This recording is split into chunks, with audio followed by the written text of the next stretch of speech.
እስራኤል በአፍሪካ ቀንድ ላይ እየተከተለች ያለችው ፕሮጀክት የኤርትራ ሹማምንትን አስደንግጧል። በቀይ ባህር ቀጠና ወሳኝ ስትራቴጂያዊ ስፍራ ላይ ያለችው ኤርትራ ለእስራኤል የምትሆንና የምትበጅ ሀገሩን አልተገኘችም። ኤርትራ ማንም በቀላሉ የሚገዛት ሀገር ናት። ኢራንም ሳውዲዎችም ገዝቷታል። የሪያድና የአቡዳቢ ኃይሎች ደግፋ በየመን ከሁቲዎች ጋር የተዋጋች የወዲ አፎም ሀገር አሁን ከኢራን ወገና በሱዳን ቡርሃን ጋር ቆማለች። በየመን ከኤምራቲዎቹ ጋር የነበረችው አስመራ በሱዳን ጉዳይ ደግሞ ከኢራን ጋር ናት። ይመውላል ይመር ያጣ ዲፕሎማሲ ለእስራኤል ምቹ አይደለም። በተለይ የአቀባ የባህር ወሽመጥ ላይ የኢላት ወደብን የገነባችው እስራኤል የቀይ ባህር ቀጠና ትልቁ የደህንነት ማስጠበቂያ ቀጠናና የኢኮኖሚ የጀርባ አጥንት ነው። እናም በዚህ ቀጠና ላይ ረባሽ ሚና ያለው የኤርትራ መንግስት ለማንም የማይታመነው ኢሳያስ አፈወርቂ ካቢኔውን ሰብስቦ የማያቀው ወዲ አፎም ከኢራንና ከሁቲዎች ጋር አብሮ በመሆን ቀጠናውን እያመሰ ያለው የኢሳያስ አፈወርቂ አስተዳደር እስራኤል ማስወገድ ትፈልጋለች። እርግጥ ኢሳያስ ቀጠናው ላይ በሱዳን ላልቡርሃን አስተዳደር ጦር መሳሪያ እያቀረበች ያለችው ኢራንን ወግኖ መዋጋት ይፈልጋል። ነገር ግን መሬት ላይ ያሉ እውነታዎች ያንን የሚፈቅዱ አይደሉም። እናም እስራኤል በአመት ወደ 1 ትሪሊዮን የሚጠጋ ንግድ የሚከናወንበትን 80 በመቶ የአረብ ነዳጅ የሚተላለፍበት ቀጠና የእስራኤል የቀይ ባህር ብቸኛ መውጫና መግቢያ የሆነውን የአቃባ የባህር ወሽመጥ የኢላት ወደብ ላይ አደጋ የጣሉትን ኢሳያስ አፈወርቂን ማየት አትፈልግም። የእስራኤሉ ጠቅላይ ሚኒስትር ቤንያሚን ኔታንያሁ ኢትዮጵያ የቀይ ባህር ቀጠና ላይ የሚገኘውን የባህር ዳርቻዎችን ብትቆጣጠርም የኢትዮጵያ ደህንነት ይጠበቃል ብለው በጽኑ ያምናሉ። ይህን ተከትሎ የኢትዮጵያ የባህር በር ጥያቄ እስራኤል የምትደግፈው ሲሆን የኢሳያስ አፈወርቂን ከቀጠናው መባረር የምትደግፈው ጉዳይ መሆኑ ታውቋል። ሰላምታችን በያላችሁበት ይድረስ።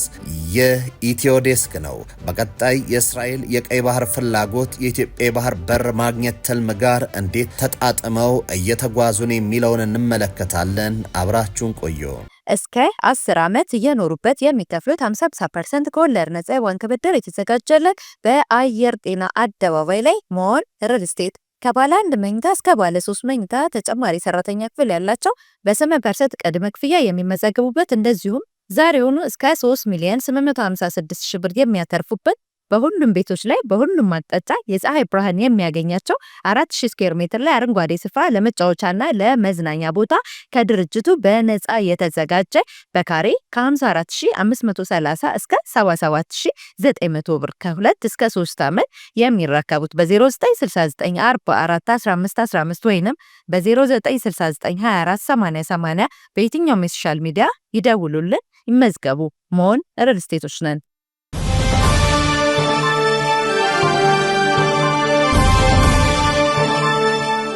እርግጥ የኤርትራና የእስራኤል የዲፕሎማሲ ጉዞ ብዙ ውጣ ውረድ ያለበት ነው። ታሪካዊውን ዳር የተመለከትን እንደሆነ እንኳ እስራኤል የኤርትራን ሀገርነት ከማይደግፉ ሀገራት መካከል ቀዳሚዋ ነበረች። ኤርትራ ከኢትዮጵያ ተገንጥላ ሀገር ለመሆን ባደረገችው ጦርነት ወቅት እስራኤል ግጭቱን የአረብ እስራኤል ግጭት አካል አድርጋ በመመልከቷ ኢትዮጵያን ደግፋለች። ይሁንና በኢትዮጵያ የመጣው የኢህአዴግ መንግስት ለኤርትራ ሀገርነት እውቅና ሰጥቶ አዲሲቷን ጎጆ ወጪ ሀገር በዓለም የዲፕሎማሲ መድረክ እንግዳ በሆነ ሁኔታ እውቅናን ሲያጎናጽፍ እስራኤል በ1985 በመለስ ባለው ጊዜ ላይ ከኤርትራ ጋር ዲፕሎማሲያዊ ግንኙነት ጀምራለች። ይሁንና የሁለቱ ሀገራት ግንኙነት ከፈረንጆቹ ከ2020 ወዲህ በመልካም ሁኔታ እየተጓዘ አይደለም።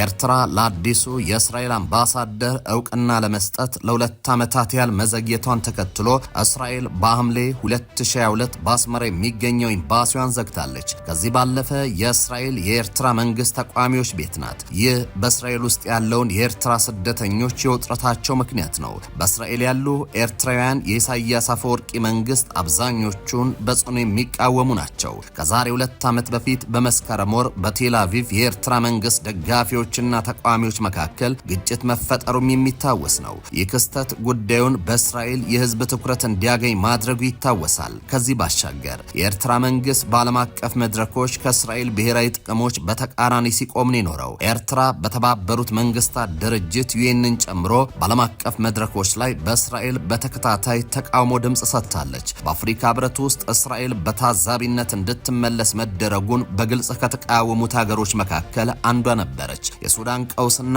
ኤርትራ ከኢራን ጋር የፈጠረችው ጥምረት ሌላኛው የልዩነት ነጥብ ተደርጎ ይወሰዳል። የሱዳን፣ የኢትዮጵያ፣ የኤርትራ፣ የየመን ኃይሎች በእስራኤል ኢራን መሃል ባለው ጦርነት የራሳቸውን ጥቅም ቆጥረው የኃይል አሰላለፍ የሚፈጥሩበት እድል ሰፊ ነው። ለአብነት ኃይል ከሱዳንና ከየመኑ ቡድን ጋር ሆና ከኢራን ጋር ተሰልፋለች የተባለችው ኤርትራ ከእስራኤል ጥቃት የሚደርስባቸውን የሁቱ ታጣቂዎች ጋር ግንኙነት እንዳላትም ሲነገር ሰንብቷል። በተመሳሳይ የሱዳኑ አልቡርሃን ከኢራን ያገኛቸውን ጥጥቆች በድሮን እንዳይወድሙ ወደ ኤርትራ እንዳስገባም ተዘግቧል። በተቃራኒው የኤርትራ ተቋሚ ብርጌድ ንሓመዱ አዲስ አበባ ውስጥ ተደጋጋሚ ስብሰባዎችን ያደረጉ ሲሆን የእስራኤል የኢራን ጦርነት እንደጀመረ እስራኤልን በግልጽ ደግፎ መግለጫ ሰጥቷል። ይህ መግለጫ የተሰጠው ኢሳያስ ከኢራን ጋር ነው በሚል አዲስ የኃይል አሰላለፍ መርህና የኢሳያስን መንግስት ለመጣል የእስራኤልን ድጋፍ የመሻት ግልጽ መልእክት ይመስላል። የሱዳኑ ፈጥኖ ደራሽ ኃይል ከኢትዮጵያ በተጨማሪ ከእስራኤል ጋር ግንኙነት እንዳለው የሚያመለክቱ መረጃዎችም ተመላክቷል። ከሱዳኑ አልቡርሃን ጋር ተሰልፈው ጦርነት የተዋጉ የህወሓት ታጣቂዎች ከኢራን የተላኩ የቡድን መሳሪያዎች ጭምር መታጠቃቸውን የሚጠቁሙ መረጃዎች አሉ። ከዚህ ባሻገር የእስራኤል የቀይ ባህር ፖሊሲ ከኤርትራ የሚቃረን ነው። በመካከለኛው ምስራቅ ባለው የጸጥታ ስጋትና በቀይ ባህር ውስጥ የመርከብ ነጻነት ለማስጠበቅ ባለው ፍላጎት የተነሳ እስራኤል በኤርትራ ያለው ስትራቴጂያዊ ጥቅም ትልቅ ነው።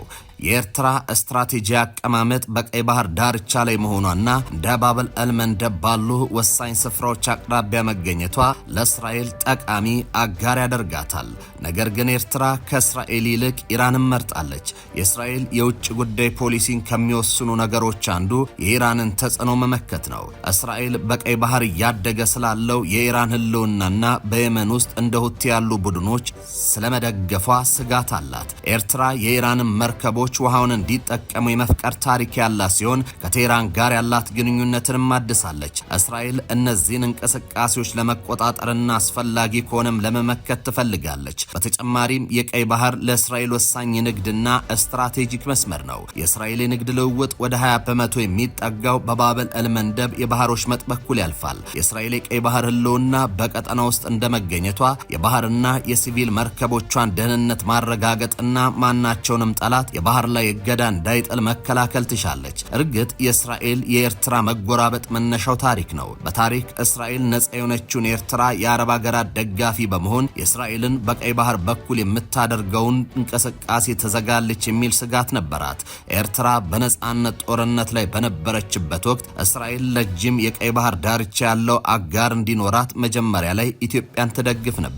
በኋላም ቀይ ባህር የአረብ ውሃ እንዳይሆን ለመከላከል ከነጻ ኤርትራ ጋር ግንኙነት ለመመስረት ጥረት አደረገች።